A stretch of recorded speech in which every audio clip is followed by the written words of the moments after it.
Welcome to the Comfortable in Chaos Podcast. Strangle your demons and let's go. Y'all need Jesus!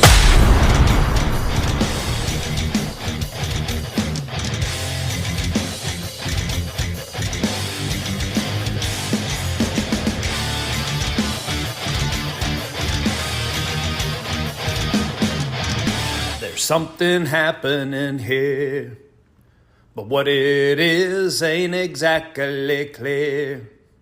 There's a man with a gun over there telling me I've got to beware. I think it's time we stop. Children, what's that sound? Everybody look what's going down. Oh yeah, there's battle lines being drawn. Nobody's right if everybody's wrong. Young people speaking their minds, getting so much resistance from behind. It's time we stop. Hey, what's that sound? Everybody look what's going down. Welcome to the Comfortable in Chaos Podcast. You feel me, man? We are there, no special talents, passionately curious like Einstein, living month and a day. We're battling a hurricane down here in southeast Texas, but it's all good. The good Lord is above, and He is everywhere. Stop, bend your knee, acknowledge Him, leave out that sound, and focus on what is really going round. We have done so many cool episodes. Show's growing, man. It is growing across our nation. It is growing in the BRICS nations. And it's interesting to me, too, now that Saudi Arabia wants to join BRICS, and that was always our compadres in oil.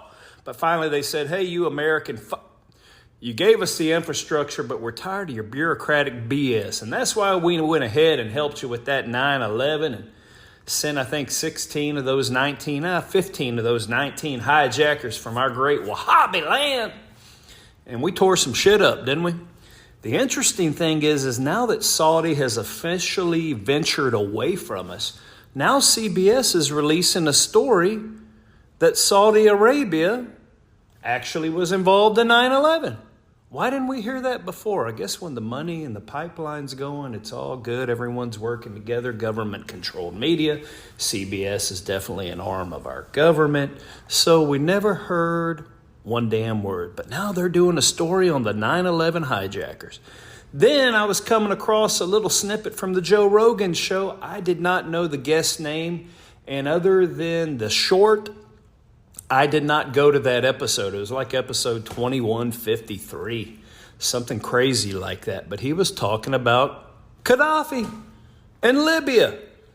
People are gathering round, and it's starting to seem like a lot of the things we are talking about are very prescient. But people are despondent. People are tired. People are beat down. And just like Barry Obama said, never underestimate Joe's ability to F things up. Yeah, he was caught on a hot mic. You remember that? That was in his second term. Yeah, old Barry said, never underestimate Joe's ability to F things up. And that's why he stuck him in there in office. And then, of course, if you're going to have the white cracker, you needed some color, right? Remember McCarly Simon's song, oh, how did it go? Oh, I had a dream there were clouds in my coffee, yeah! Yeah, so we needed to darken the coffee a little bit. Joe just added too much cream. We needed Kamala to keep it kind of dark. And, of course, she was a woman, so she checked both boxes, but wholly ineffectual because wholly despised in her own state of California. And since it was a puppet regime, she was designed to not provide any friction into her power to Joe because really it was the shots being called by Barry. We've talked about it a million times, but what reinforced that in my mind was watching the first time that Barack Hussein Obama went back to the White House after his presidency, once Joe was firmly entranced at the White House. Dude gets totally left behind. He's left rambling on his own like a, what would you call that? A confused child. Obama is swarmed, the dysfunctional hive. And yes, the queen, right? And you're like, you can't call Obama a queen. Well, sure I can, because look at all these sex scandals we've heard of lately. We've tried to pin some on Trump. We know that Joe's rape charges have gone away. His children's charges have gone away. What about Slick Willie? Who else do we have in there that we never heard much about? Bush. So I guess his wild days of snorting coke and drinking Jack at the old Midland Country Club. And yes, I actually have a friend that used to be there right there with him during those days. Old oil type. And you're going to be like, son of a gun, that can't be true. Well, it is true. But you know what? He found the Lord. At least we hope so. But we know that unbridled and false pretense Christianity can still lead you to do a lot of things. Or else he probably wouldn't have been working with them damn Wahhabists for 9/11, right? And shoving things like the Patriot Act down our throat. But he was just really working with the New World Order hegemony. We know where his dad came from. And, you know, George is going to do what George does, left to his own device. I think he can probably play chess. But to have an honest debate with someone, you would have to give him an awful lot of time to figure out what the heck to say, because he George W. Bush, right?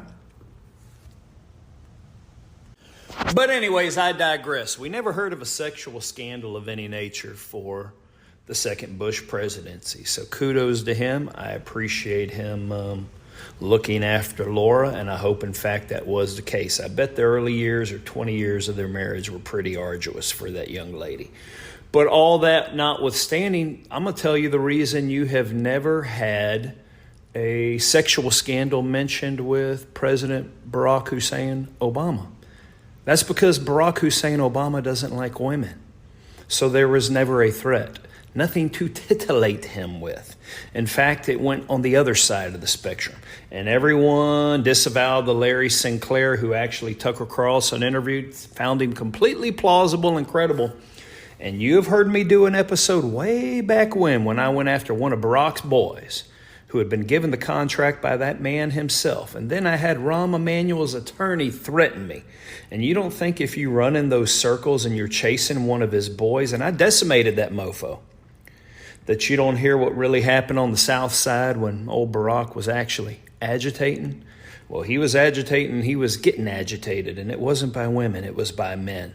That's why you haven't heard of any Barack Hussein Obama sexual scandals, because gay sex is a wonderful thing in the United States of America, which is why we are totally deprived. And you want me to go ahead and address that right now? You can be an adulterer. You can be a bank robber. You can be a violent man. You can commit all these things, and everyone does in some way, shape, or form. That's why we have a Christ and a gospel. Left to our own devices, we cannot make it. But these are aberrations. These are one-time episodes. Maybe you then digress and you repeat a sin. That is our lifelong journey. It happens. But the reason that the Lord calls same-sex marriage and or sex an abomination, meaning, and I am no theologian, you sons of you-know-what can debate it, because you certainly won't take a stand on anything else. Instead of actually debating it, you just say, come on in here. In fact, why don't you get up here on the stage and, what do we call that kind of, twerk for us, you gay folks, you nice people. Come on up here with our worship team. We're going to blow some smoke up here, turn the lights on you, and you go ahead and twerk for us. But it is called a repeated pattern of behavior. In fact, it is so much more endemic in that you have willfully chosen to do something against the natural order of God, and you live it out every day. It is not a sin of happenstance. It is not an isolated occurrence. It is now your pattern of behavior and becomes your day-to-day life. So to take part in it, you have to live it out. And the Lord says that is an abomination, and that is what separates it from other sin. No one is born that way. The Lord would not allow an innocent child to be born with that proclivity on them, whereby they could not inherit the kingdom that He has for them. It is a choice, and just like any other man or woman can choose to avoid sin and or engage in sin, otherwise the Lord would not have given us free will, You can choose to do that. If your lusts are so deep and mischievous that you cannot help yourself as a gay man or woman, simply stay away from those people that are causing you trouble. Dust them off like your sandals in Samaria and walk away. You don't have to partake in that. So because so many people would like to, we have had to adjust it accordingly. The church won't talk about it. I just did. But that is why Barry Obama never had a sexual scandal, because he was engaging in illicit sex that our government now approves of. And that's why Joe puts up all the posters and all the lights over there at the White House. Barry has never liked women. He likes men. All right, so we got that out of the way. No scandals. We're touching base. The show is growing. And we're just going to keep plodding away through truth as it unfolds before us. And I received some really interesting information. And this is from one of my contacts in good old Ruski in Mother Russia. And yeah, there's damn fine people in Russia, just like there's damn fine people here. We all need to be getting along. There's all been a great ruse perpetrated upon us. It's all predicated on, I never even thought about it, guys. Here, let's say this. When I started this show, the title came from my own internal personal chaos. But then I realized the world is in chaos as I started developing this more. And in chaos, it promotes a certain fragility amongst societies and nations. We're left gasping, waiting on what the government can do for us, or how do we go about our day-to-day lives with all this turmoil and conflict. And you know what it does? It unduly seats power in the hands of the people who are supposed to be looking after us, caring for us, and have our best interest at heart.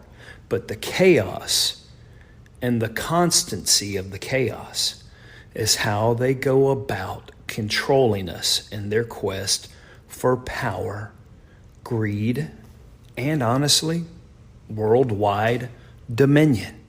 So we've kind of segued into another thing. And just like that Buffalo Springfield song says that I started with, and man, it's an amazing song. Let's just go ahead and sing another little snippet. There's battle lines being drawn. Nobody's right if everybody's wrong. Young people speaking their minds, getting so much resistance from behind. And there are battle lines being drawn. And we're going to draw our order of battle right here. And you know what?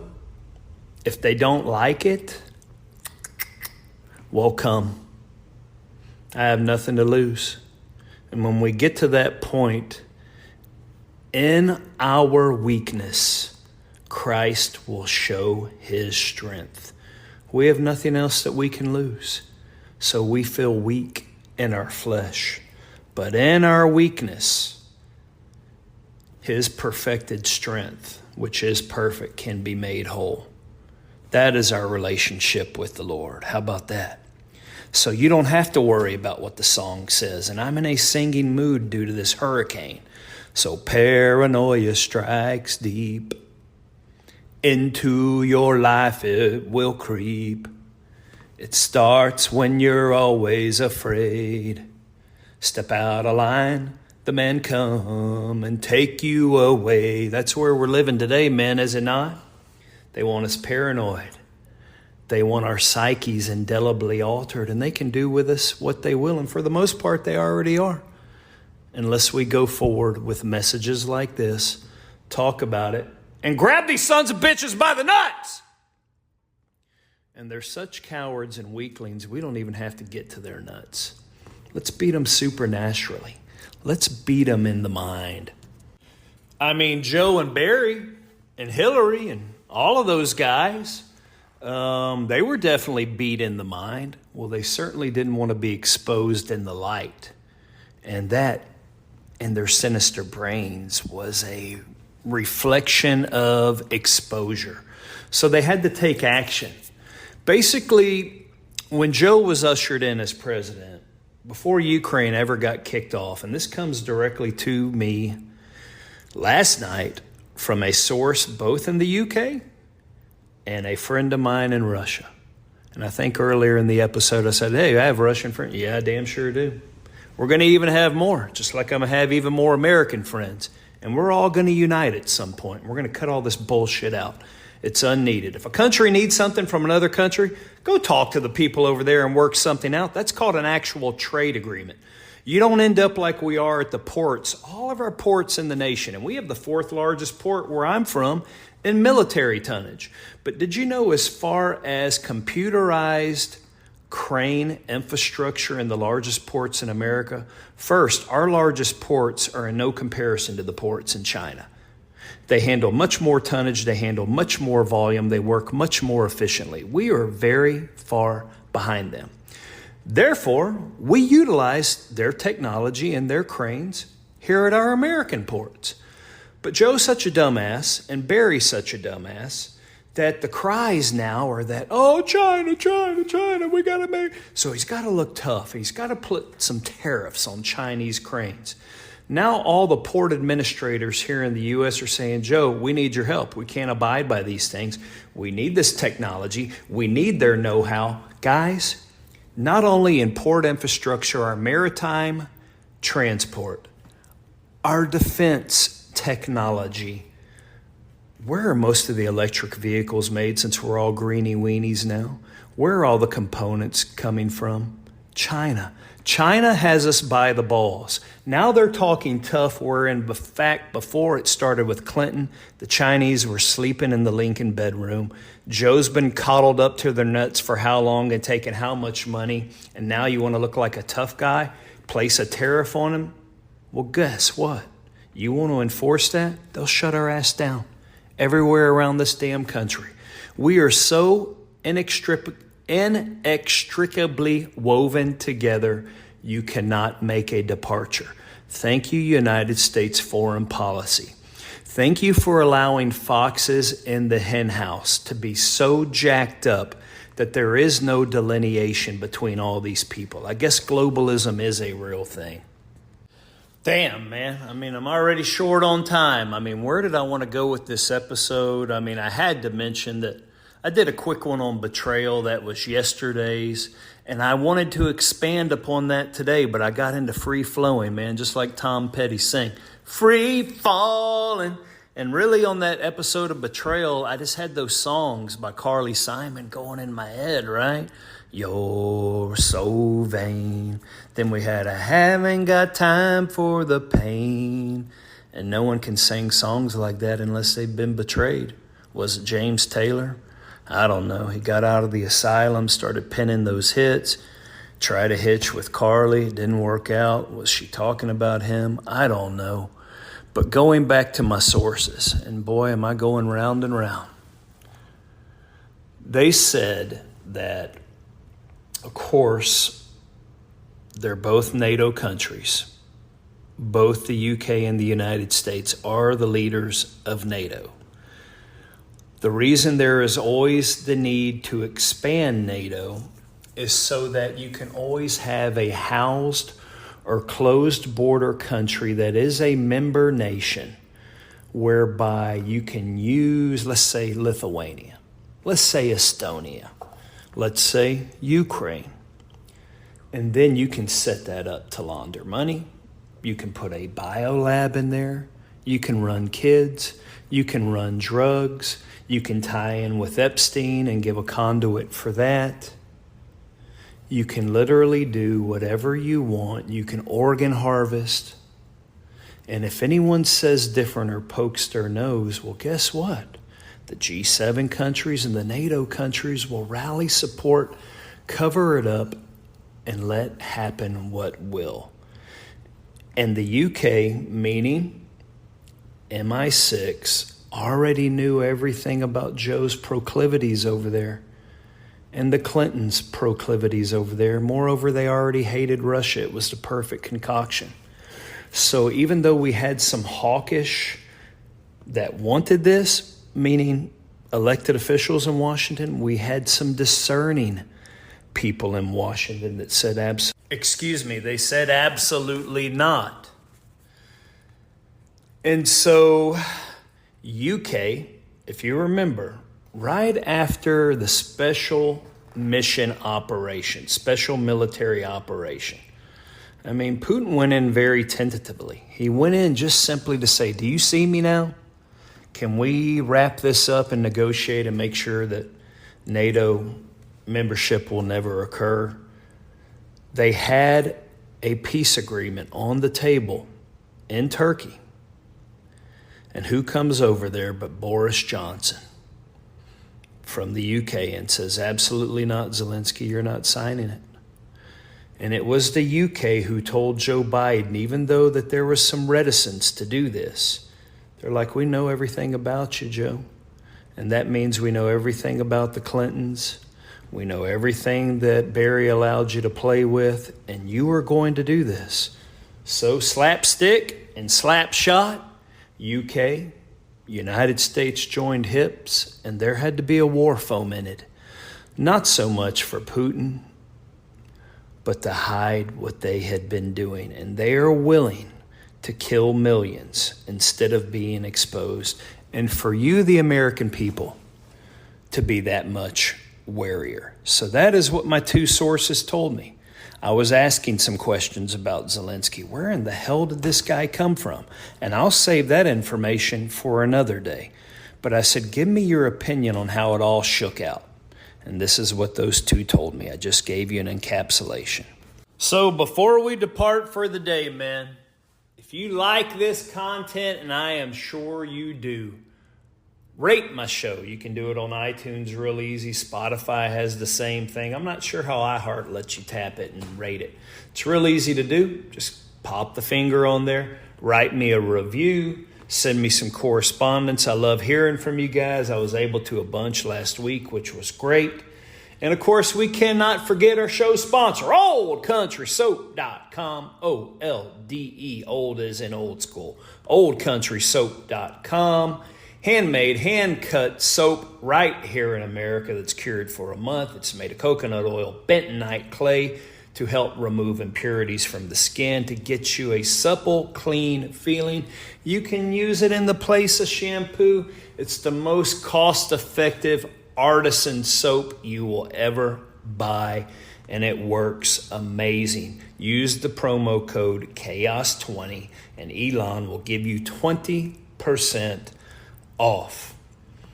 So guys, I am cooking up so much stuff in my head. I am looking forward to where we are going to go. I need to further develop that episode on betrayal. I have some stuff mulling around. This just isn't the right space. So for now, before I bid you bon voyage, my burgeoning flock, let's go out with the song that brought us in. You better stop, children, what's that sound? Everybody look what's going down.